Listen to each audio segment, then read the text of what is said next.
হাসিনা যখন ছিল Bangladesh good state, without Hasina, minus Hasina, Bangladesh not a good state.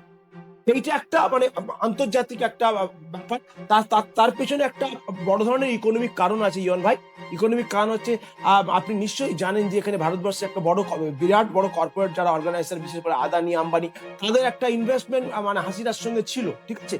সেইটা কন্টিনিউ কতটা করতে পারবে কি পারবে না, এইটা একটা ভারত রাষ্ট্রের মানে মানে কর্পোরেট একটা ইন্টারেস্ট। আর দ্বিতীয় ইন্টারেস্ট হচ্ছে ভারতবর্ষের ইন্টারনাল পলিটিক্স। অর্থনৈতিক সার্বভৌমত্বকে যদি দিল্লি হেজিমনির কাছে তারা যদি বিকিয়ে দেয়, তাহলে সেটা আওয়ামী লীগ হোক বা বিএনপি হোক বা জামাত হোক বা অন্য XYZ হোক, এমনকি কমিউনিস্ট পার্টি হোক, এটার নামে বা তার কোনো রাজনৈতিক পতাকায় কোনো যায় আসে না।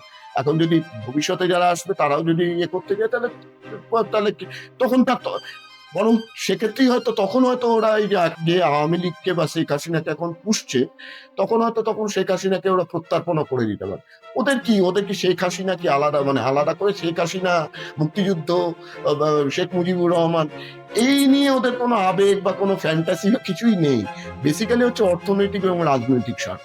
ভারত রাষ্ট্র একটা বিরাট বড় স্টেট, তাদের মিডিয়াও প্রবল স্টেট, ডিপ স্টেট, তাদের বিরাট শক্তিশালী। আপনি বলুন না, এশিয়ার মধ্যে প্রায় এখন দ্বিতীয় না তৃতীয় ধনী হচ্ছে গৌতম আদানি, মানে মুকেশ আম্বানিও তাই, দ্বিতীয় না মানে তৃতীয় হচ্ছে, 1 থেকে 5-এর মধ্যে আছে। এই ব্যবসায়ীরা গোটা ইন্ডিয়ান মিডিয়াকে এবং ইন্ডিয়ান পলিটিক্সকে তারাই নিয়ন্ত্রণ করছে, এবং তাদের সাথে রয়েছে কিছু গ্লোবাল কর্পোরেশন, এবং অবশ্যই আমেরিকা, ইসরায়েল ইত্যাদি ইত্যাদি তো রয়েছে।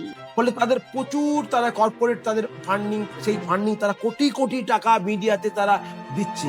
ফলে মানে বাস্তবিক মানে ভারতবর্ষের মিডিয়ার প্রোপাগান্ডার সঙ্গে বাংলাদেশের মিডিয়া প্রোপাগান্ডা মানে পারবে না। এটা আমি কিন্তু জিওপলিটিক্যাল সিচুয়েশন থেকে বলছি, ঠিক আছে। আপনার শত্রুপক্ষ আপনাকে আঘাতটা করবে আপনি যে জায়গায় সবচেয়ে দুর্বল। India as a hostile foreign actor আমাদেরকে মিডিয়া সেক্টরে আক্রমণ করতেছে, কারণ আমাদের মিডিয়া সেক্টর দুর্বল, কারণ আমাদের মিডিয়ার নিজের কোনো ক্রেডিবিলিটি নাই। এটা কোনো না কোনো ভাবে বোঝা যাচ্ছে সেটা কোঅর্ডিনেটেড এফোর্ট।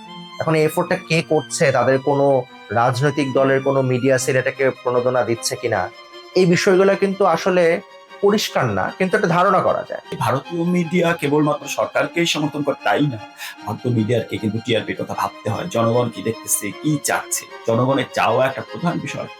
সুতরাং মিডিয়া খুব তো স্বাধীন না, আপনার যদি বাংলাদেশেও না, কিন্তু ভারতীয় জনগণের যে পরিস্থিতি, বাংলাদেশের চেয়েও তাদের সাধারণ মানুষের কি বলে যে শিক্ষা দীক্ষা বৈষম্য বঞ্চনা সম্ভবত অনেক বেশি।